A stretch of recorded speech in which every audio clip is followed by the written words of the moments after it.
adjustments to just dosing.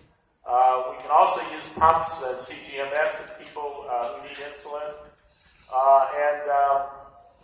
Some people have the ability in their offices to do this. Others may have to send out if they don't have the ability to do it, or people associated with them. It's a team approach for diabetes, especially with insulin injection. You know, we need nurses, we need dietitians, nutritionists, etc., to get a decent job. When do you start insulin? If you have high glucose doses despite maximal anti-diabetes therapy, unintentional weight loss, low C-peptide if you measured, very high blood glucose levels at diagnosis, start a pregnancy if they're hospitalized, and sometimes consider starting early to overcome glucose toxicity in severe hyperglycemia. Years ago, your previous speaker did a study on putting people in the hospital and putting them on insulin, continuous subcutaneous insulin infusion right at diagnosis, and it really put them into remission. Dr. Garvey did that, and a number of years ago when he was in San Diego.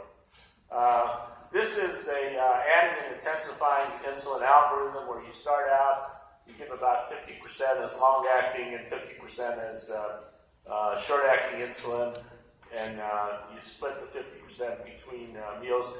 Sometimes you people just start out with basal insulin, and then if they're not under control, you'll add a bolus insulin. In some cases, just one dose of insulin at the biggest meal will help, and sometimes you have to go to insulin with each meal. And remember that the rapid-acting insulins take about 20 to 30 minutes before they start working.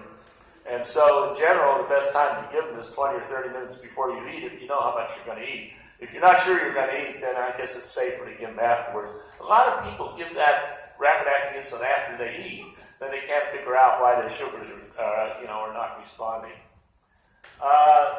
People avoid insulin because of lack of knowledge. Taboos we talked about, fear of needle injection.